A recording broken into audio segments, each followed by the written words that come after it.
ನೋಡಿ, ಸರ್ಕಾರದ ವತಿಯಿಂದ ಏನ್ ಜಂಟಿ ಅಧಿವೇಶನ ನಡೀತಾ ಇತ್ತು, ಅಲ್ಲಿ ಅಬಕಾರಿ ಇಲಾಖೆಗೆ ಸಂಬಂಧಪಟ್ಟಂತಹ ಹಗರಣ ಸಿಕ್ಕಾಪಟ್ಟೆ ಸದ್ದು ಮಾಡಿತ್ತು.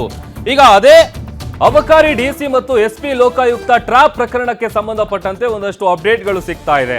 ಬಾರ್ ಲೈಸೆನ್ಸ್ ಲಂಚ ಯಾರ್ಯಾರಿಗೆ ಸೇರುತ್ತೆ ಗೊತ್ತಾ? ಬಗೆದಷ್ಟು ಬಯಲಾಗ್ತಾ ಇದೆ ಲಂಚ ಬಾಕರ ಅಸಲಿ ಕಥೆ.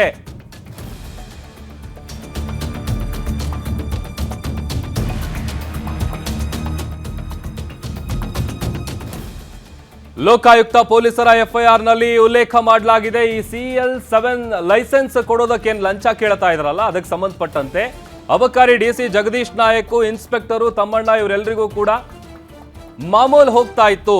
ಮೊದಲು 80 ಲಕ್ಷಕ್ಕೆ ಡಿಮಾಂಡ್ ಇಟ್ಟಿದ್ರು, ಆ ನಂತರ 75 ಲಕ್ಷಕ್ಕೆ ಫಿಕ್ಸ್ ಮಾಡಿದ್ರು. ಮೊದಲಿಗೆ 75 ಲಕ್ಷದಲ್ಲಿ 50 ಲಕ್ಷ ಕೊಡುವಂತೆ ಒತ್ತಾಯ ಮಾಡಿದ್ರು. ಕೊನೆಗೆ ಬರೋಬ್ಬರಿ 1.5 ಕೋಟಿ ಹಣ ನೀಡುವಂತೆ ಡಿಮ್ಯಾಂಡ್ ಇಟ್ಟಿದ್ರು. ಹಣ ಕೊಡ್ಲಿಲ್ಲ ಅಂತಂದ್ರೆ ನೀವೇ ಹ್ಯಾಂಡಲ್ ಮಾಡ್ಕೊಳ್ಳಿ ಅಂತ ಸಬೂಬನ್ನ ಕೊಟ್ಟಿದ್ರು. ಎಫ್ಐಆರ್ ನಲ್ಲಿ ಅಬಕಾರಿ ಲಂಚಬಾಕರ ಅಸಲಿ ಮುಖ ಬಯಲಾಗಿದೆ. ಅಬಕಾರಿ ಡಿಸಿ ಎಸ್ಪಿ ಲೋಕಾಯುಕ್ತ ಟ್ರಾಪ್ ಪ್ರಕರಣಕ್ಕೆ ಸಂಬಂಧಪಟ್ಟಂತೆ ಬಾರ್ ಲೈಸೆನ್ಸ್ ಲಂಚ ಯಾರ್ಯಾರಿಗೆ ಸೇರುತ್ತೆ ಅನ್ನುವಂಥ ವಿಚಾರಕ್ಕೆ ಸಂಬಂಧಪಟ್ಟಂತೆ ಒಂದಷ್ಟು ವಿಚಾರಗಳು ಗೊತ್ತಾಗ್ತಾ ಇದೆ. ಯಾಕಂತಂದ್ರೆ ಅರ್ಜಿ ಸಂಬಂಧ ಸ್ಥಳ ಪರಿಶೀಲನೆಯನ್ನ ಅಧಿಕಾರಿಗಳು ನಡೆಸೋದಕ್ಕೆ ಬಂದಿದ್ರು. ಪರಿಶೀಲನೆಯ ನಂತರ ಅಮೌಂಟ್ ಮೊತ್ತವನ್ನ ಹೆಚ್ಚಿಗೆ ಮಾಡಿದ್ರು ಅಧಿಕಾರಿಗಳು. ಬರೋಬ್ಬರಿ ಮೊದಲಿಗೆ 75-80 ಲಕ್ಷ, ಅದಾದ್ಮೇಲೆ 1.5 ಕೋಟಿ ಹಣ ಕೊಡಬೇಕು ಅಂತೇಳಿ ಡಿಮ್ಯಾಂಡ್ ಇಟ್ಟಿದ್ದಾರೆ. ಆಮೇಲೆ ಎಫ್ಐಆರ್ ನಲ್ಲಿ ಎಲ್ಲ ವಿಚಾರಗಳನ್ನ ಉಲ್ಲೇಖ ಮಾಡಲಾಗಿದೆ. ಈಗ ಲೋಕಾಯುಕ್ತ ಟ್ರಾಪ್ ಪ್ರಕರಣಕ್ಕೆ ಸಂಬಂಧಪಟ್ಟಂತೆ ಏನು ಆರೋಪಿಗಳನ್ನ ಲಾಕ್ ಮಾಡಿದ್ರು, ಆ ಸಂದರ್ಭದಲ್ಲಿ ಹೆಚ್ಚಿನ ವಿಚಾರಣೆ ನಡೆಸಿದಂಥ ಸಂದರ್ಭದಲ್ಲಿ ಇನ್ನೂ ಬೇರೆ ಬೇರೆ ರೀತಿಯಾದಂಥ ವಿಷಯಗಳು ಹೊರಗಡೆ ಬರ್ತಾ ಇದೆ.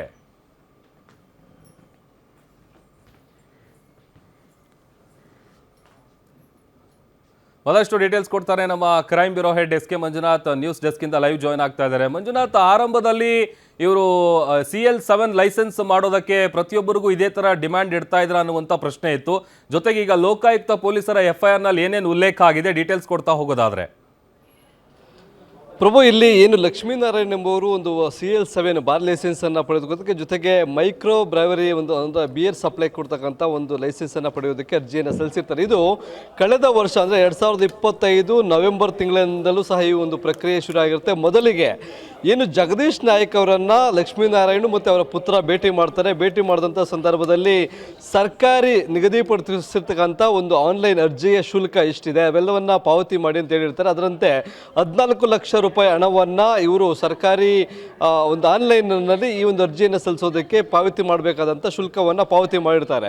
ನಂತರದ ದಿನಗಳಲ್ಲಿ ಏನು ಸ್ಥಳ ಅಂದರೆ ಇವರು ಲಕ್ಷ್ಮೀನಾರಾಯಣ್ ಅವರು ಇಲ್ಲಿ ಈ ಒಂದು CL7 ಬಾರನ್ನು ಓಪನ್ ಮಾಡಬೇಕು ಅಂತ ಇದ್ರು, ಆ ಸ್ಥಳವನ್ನು ಪರಿಶೀಲನೆ ಮಾಡಾಗುತ್ತೆ. ಅಲ್ಲಿಗೆ ಎಕ್ಸೈಸ್ ಇನ್ಸ್ಪೆಕ್ಟರ್ ಆದಂಥ ಸ್ವರ್ಣಲತಾ ಅಂತಕ್ಕಂಥವ್ರು ವಿಸಿಟ್ ಮಾಡಿರ್ತಾರೆ. ಅಲ್ಲಿ ಯಾವುದೇ ರೀತಿಯಾದಂಥ ತಕರಾರು ಇರೋದಿಲ್ಲ, ಎಲ್ಲವೂ ಸಹ ಅಧಿಕೃತವಾಗಿ ಇವರಿಗೆ ಬಾರ್ ಲೈಸೆನ್ಸನ್ನು ಕೊಡಬಹುದು ಅನ್ನೋದು ದೃಢ ಆಗುತ್ತೆ. ಅದಾದ ನಂತರ ಇಲ್ಲಿ ನೇರವಾಗಿ ಮತ್ತೊಮ್ಮೆ ಜಗದೀಶ್ ನಾಯಕ್ ಅವರನ್ನು ಅಂದರೆ DC ಆದಂಥ ಜಗದೀಶ್ ನಾಯಕ್ ಅವರನ್ನು ಭೇಟಿ ಮಾಡಿದಾಗ ಲಕ್ಷ್ಮೀನಾರಾಯಣ್ಗೆ ಇನ್ನು ಮುಂದಿನ ಪ್ರೋಸೆಸ್ ಏನೇ ಇದ್ರು ಇಲ್ಲಿನ ಸೂಪರ್ಡೆಂಟ್ ಆದಂಥ ತಮ್ಮಣ್ಣ ಅವರು ನೋಡ್ಕೊಳ್ತಾರೆ, ನೀವು ಅವರನ್ನು ಭೇಟಿ ಮಾಡಿ ಅಂತಕ್ಕಂಥ ಒಂದು ಸೂಚನೆಯನ್ನು ಸಹ ಕೊಡ್ತಾರೆ. ತಮ್ಮಣ್ಣನ ಬಳಿ ಹೋದಾಗ ಲಕ್ಷ್ಮೀನಾರಾಯಣ್ ಮತ್ತು ಅವರ ಪುತ್ರ ಅಲ್ಲಿ ಎಲ್ಲೆಲ್ಲಿ ಯಾವ್ಯಾವ ಸ್ಟೇಜ್ನಲ್ಲಿ ಎಷ್ಟೆಷ್ಟು ಹಣವನ್ನು ಕೊಡಬೇಕು ಅನ್ನೋದು ಅಲ್ಲಿ ಡೀಲ್ ನಡೆಯುತ್ತೆ.